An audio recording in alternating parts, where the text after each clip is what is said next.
هذا القرآن يوحدنا لطريق الخير يوجهنا الله تعالى أنزله ورسول الله معلم. بسم الله الرحمن الرحيم. الفن الثاني من الطبیعیات فی الفلکیات، طبیعیات کی دوسری فن فلکیات میں. تو ہم نے ماقبل میں پڑھا تھا کہ علم طبیعیات یہ 3 فنون پر مشتمل ہے. پہلا فن ہے فیما یعم الاجسام، جس کو ہم پڑھ چکے ہیں، اور دوسرا فن طبیعیات سے متعلق ہے فلکیات کے سلسلے میں، جس کو ہم پڑھنے جا رہے ہیں، اور تیسرا ہوگا عنصریات میں جو آگے آ رہا ہے. تو طبیعیات کی جو دوسرا فن ہے اس کا نام ہے فلکیات، اس کو ہم پڑھنے جا رہے ہیں. اور فلکیات سے مراد وہ خاص حالات ہیں جو افلاک اور سماوات سے تعلق رکھتے ہیں. سب سے پہلے انہوں نے فلک کی تعریف کی. قبل اس سے کہ ہم آگے بڑھیں، آپ یہ سمجھتے چلیں کہ ہمارے زمانے کے اندر جو نظریہ ہے وہ ہے مرکزیت شمس کا. یعنی آج کا مسلم نظریہ ہے سائنسدان کے یہاں کہ جو سورج ہے وہ مرکز میں ہے اور اس کے ارد گرد مختلف سیارے چکر لگا رہے ہیں. لیکن قدیم زمانے میں یہ نظریہ نہیں تھا. قدیم زمانے میں مرکزیت ارض کا نظریہ تھا.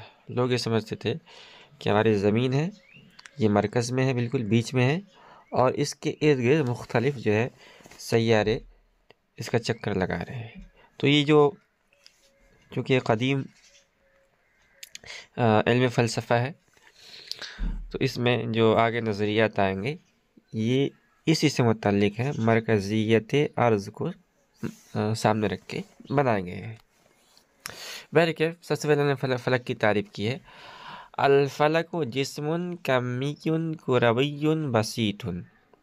کہہ رہے ہیں کہ فلک یہ ایک ایسا جسم ہے جو مقداری ہے، کروی گول ہے، بسیط ہے، ذو نفس اور ذو نفس متحرک بالذات علی الاستدارۃ،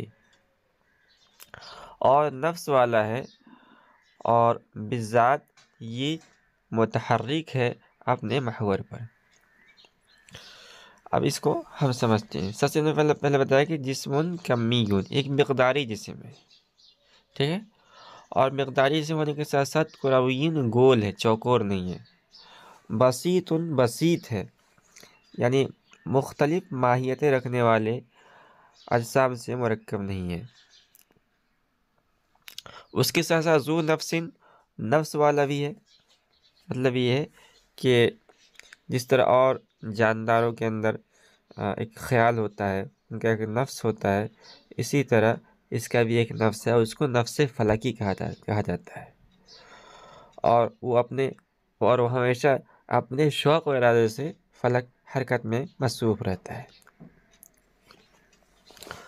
ایک تو تعریف یہ ہو گئی. دوسری تعریف کہ وقیل هو المدار الذي يسبح فيه الجرم السماوي. کہہ رہے ہیں کہ بعض فلاسفہ نے کہا ہے کہ فلک مدار کا نام ہے. مدار یعنی گھومنے کی جگہ. جو مثال کے طور پر ہماری زمین ہے آج کے زمانے کے اندر، اس کا ایک راستہ ہے گھومنے کا 365 دن کے اندر، اس راستے میں اپنے چکر مکمل کرتے ہیں. یا ہم اس کو اور آسان مثال سمجھتے ہیں، جیسے ہوائی جہاز ہے.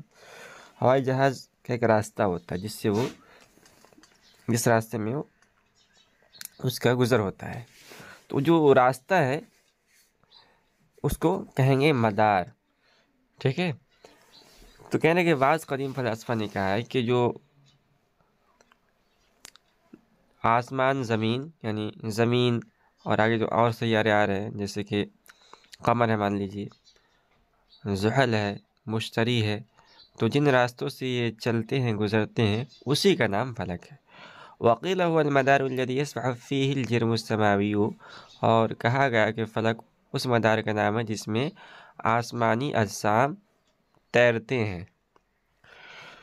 کہہ رہے والافلاک الکلیۃ ثابتۃ بالرصد تسعۃ، کہہ رہے کہ اور افلاک کی کل تعداد جو مشاہدے سے ثابت ہے وہ 9 ہے۔ یعنی حکمائے یونان نے اور قدیم فلاسفہ نے آسمان کا جو ہے باریکی سے معائنہ کرنے کے بعد دوربین وغیرہ کے ذریعے یہ پتہ لگایا کہ کل جو افلاک ہیں ان کی تعداد 9 ہے۔ وہی فلک الافلاک، کہہ رہے کہ ان میں سے جو سب سے اوپر ہے اور جو سب سے بڑا ہے، جو سب سے بڑا مرکزیت کا حامل ہے، اس کا نام ہے فلک الافلاک۔ اور بھی اس کے نام ہے، ایک دوسرا نام ہے المسمى بالفلک الاطلس، اس کو فلک اطلس بھی کہا جاتا ہے۔ والفلک العظمی، اور اس کا نام فلک اعظم بھی رکھا جاتا ہے۔ تو اس کے 3 نام ہو گئے، پہلا نام ہو گیا فلک الافلاک، دوسرا نام ہو گیا فلک اطلس، اور تیسرا نام ہو گیا فلک اعظم۔ یہ بات یہاں پوری ہوئی۔ کہہ رہے وہ المحدد للجہات، یہ فلک الافلاک یا فلک اطلس یا فلک اعظم جہتوں کو متعین کرنے والا بھی ہے۔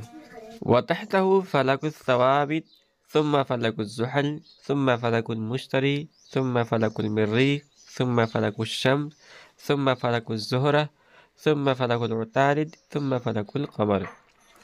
اب اس فلک اطلس، فلک اعظم یا فلک الافلاک کے نیچے جو افلاک کی ترتیب ہے وہ کچھ یوں ہے۔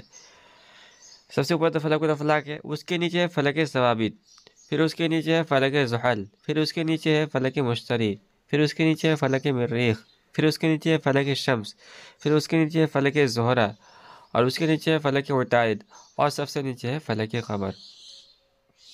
تو یہ کل 9 افلاک ہوئے جن کو یہاں تفصیل سے بیان کیا گیا ہے۔ اب ان کے کچھ احکام ہیں، اس کو آگے بیان کرتے ہیں۔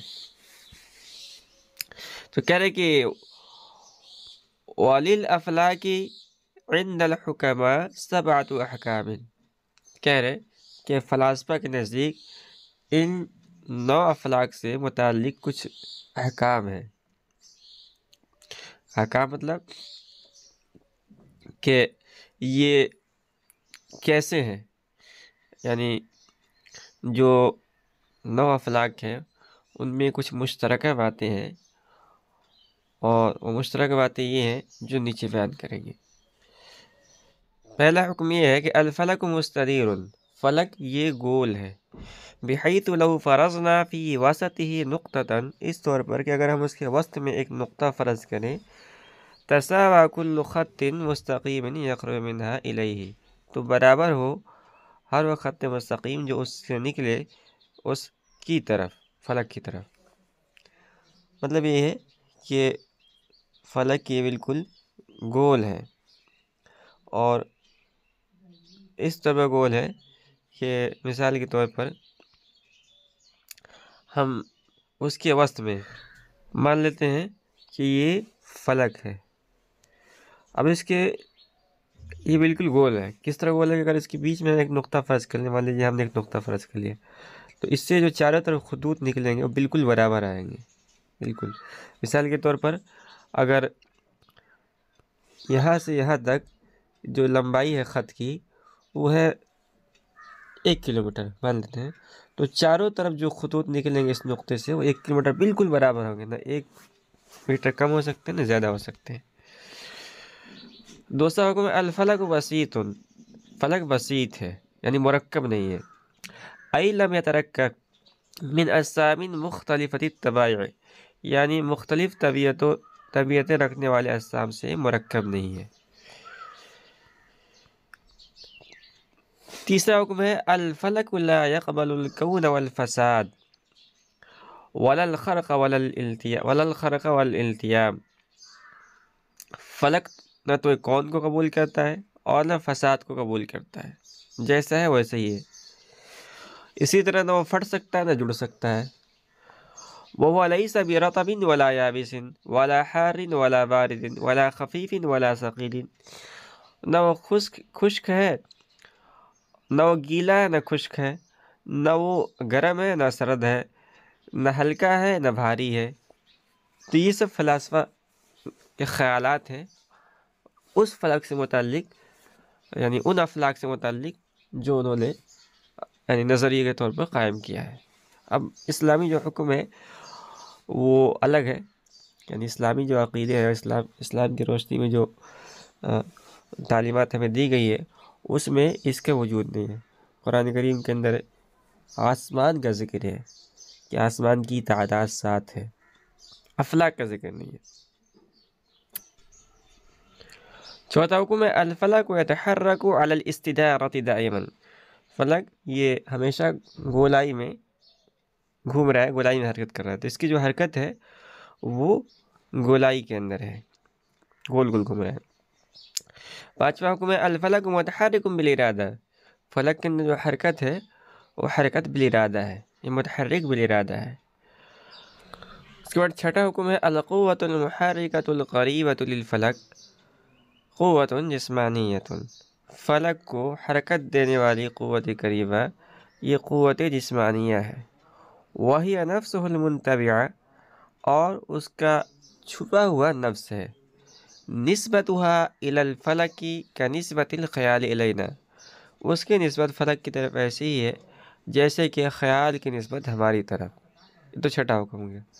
ساتواں حکم ہے القوۃ المحرکۃ البعیدۃ للفلک، فلک کو حرکت دینے والی قوت بعیدہ مجردۃ عن المادۃ، یہ مادے سے خالی ہوتی ہے۔ وہی نفسہ الذکیہ، اور اس کا نفس ذکیہ ہے۔ تو ان چھٹے اور ساتویں کو ہم سمجھتے ہیں۔